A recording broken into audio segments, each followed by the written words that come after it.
Salut gang, déjà la semaine numéro 5, ça avance très très vite. Déjà au mois de juin, encore une fois, j'espère que les choses se passent super bien de ton côté. J'espère que tes travaux scolaires avancent bien. J'espère que ton niveau de stress n'est pas trop élevé. Donc ce matin, qu'est-ce que je voulais aborder avec toi, c'est la thématique du sommeil. Je sais qu'on en a parlé quand on était à la musculation, mais je veux parler de comment ton sommeil va en ce moment. Avec tout ce qui se passe, avec le confinement, avec l'école, avec est-ce que tu as des bonnes habitudes de sommeil? Puis surtout là, le fait que tu n'as pas nécessairement besoin de te lever à une certaine heure le lendemain, est-ce que ça fait en sorte que tu te couches à 2 heures du matin, puis tu te lèves à 6h30, 7h, puis ça fait en sorte que tu n'as pas assez d'heures de sommeil? On a parlé des différentes phases du sommeil. On a parlé du début, la première phase où est-ce que tu tombes endormi, où est-ce que ton corps se met à relaxer, ta respiration commence à ralentir.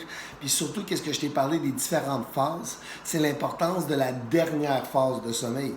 Vraiment la phase de sommeil profond, la phase où est-ce que tu vas aller récupérer, où est-ce que tes muscles vont avoir la chance de se reposer, où est-ce que ton esprit va avoir la chance de faire le vide.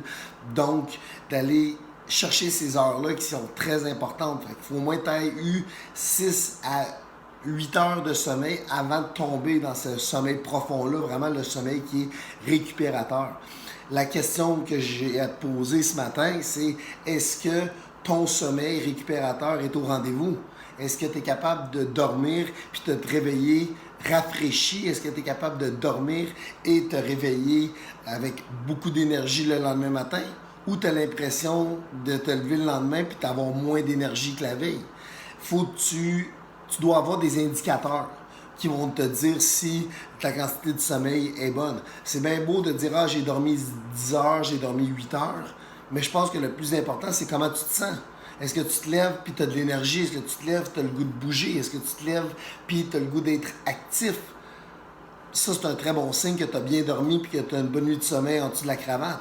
Sinon, si tu te réveilles, tu es aussi fatigué, tu es démotivé, puis tu as l'impression que sortir de ton lit, c'est juste un fardeau plus que d'autres choses, ben il y a peut-être une problématique au niveau du sommeil. On a parlé de la routine avant de se coucher. Est-ce qu'avant de te coucher, tu es capable de faire le vide en dedans? Est-ce que tu es capable de mettre la journée qui vient juste de se passer derrière toi, puis de te concentrer sur le lendemain, de te concentrer sur l'avenir qui est positif, ou est-ce que tu restes pris dans le passé? Ça, c'est la première chose que je veux que tu évalues, c'est est-ce que le fait de mal dormir est dû en grande partie au fait que tu traînes des idées, tu traînes du négatif passé, puis peut-être même du négatif dans l'avenir, puis ça vient affecter ton sommeil parce que tu n'es pas capable de bien dormir, parce que tu as le cerveau qui roule, le hamster, qui fait juste continuer, continuer, continuer. Est-ce que tu es ce genre de personne-là? Ça, c'est très important de le déterminer. Par la suite, est-ce qu'il y a des façons de faire, des solutions qui pourraient t'aider à passer par-dessus ça? Je donne un exemple, de lire un livre, d'avoir une activité relaxante avant de se coucher. Si tu es sur ton téléphone, tu es en train de parler, tu es en train d'entendre des conversations, tu es en train de jouer à des jeux vidéo sur ton téléphone, ta tablette ou une console ou quoi que ce soit, peut-être que ça fait en sorte que ton cerveau continue à rouler trop vite, puis ça fait en sorte que ça t'empêche de dormir. On a parlé aussi des écrans bleus. Les écrans bleus sur ton téléphone qui envoient des signaux à ton cerveau puis qui dit « Hey, va pas te coucher, c'est encore le jour. » Donc, est-ce que ça aussi, ça fait en sorte que ça cause une problématique au niveau de ton sommeil? Pendant que tu dors, est-ce que tu es quelqu'un qui va te réveiller souvent? Est-ce que dans ta nuit, elle va être souvent coupée de différents moments qui vont faire en sorte que tu n'es pas capable d'aller chercher ce sommeil profond-là? Ça, c'est très important de cibler s'il y a une problématique au niveau de plusieurs réveils pendant la nuit, que ce soit d'aller à la salle de bain, de se réveiller en sursaut, d'être réveillé par quelqu'un à côté.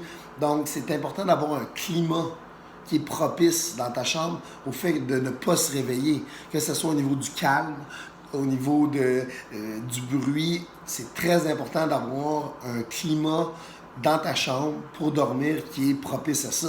C'est pour ça que j'avais dit que dormir sur le sofa, pas la meilleure chose. Parce que quand on dort sur le sofa, on se réveille pendant la nuit, on coupe notre sommeil, on va se coucher dans notre lit, on n'atteint pas notre sommeil récupérateur. Donc, une chose qui va être très importante, que je te suggère, c'est d'avoir cette routine-là. Puis c'est ton projet de la semaine. Je veux que pendant la prochaine semaine, tu analyses tes habitudes de sommeil, puis surtout, je veux que tu amènes des solutions. Si tu vois qu'il y a une problématique au niveau du sommeil, je veux que tu sois capable de cibler. Est-ce que c'est lorsque je me couche? Est-ce que c'est lorsque la nuit est déjà entamée?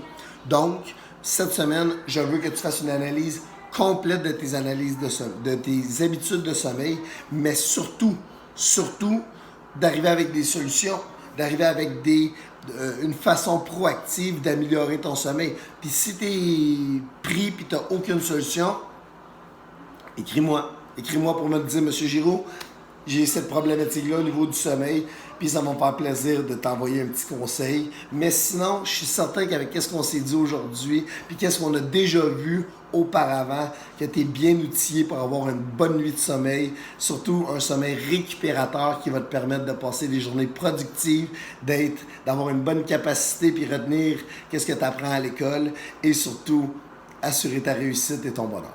Donc, je te souhaite une super belle semaine. Je te souhaite surtout des très, très bonnes nuits de sommeil. Puis, oublie pas, fais cette analyse-là, puis ça va vraiment déterminer si tes journées sont aussi productives qu'ils pouvaient l'être. Puis, s'ils ne le sont pas, il y a des petites choses à changer. Fait que je vous souhaite une super belle semaine, gang. Encore une fois, je m'ennuie de vous autres. C'est pas pareil. Comment je pourrais dire ça? Vous me manquez, votre présence, de faire du sport avec vous autres, c'est quelque chose qui me manque. Puis je voulais vous le dire.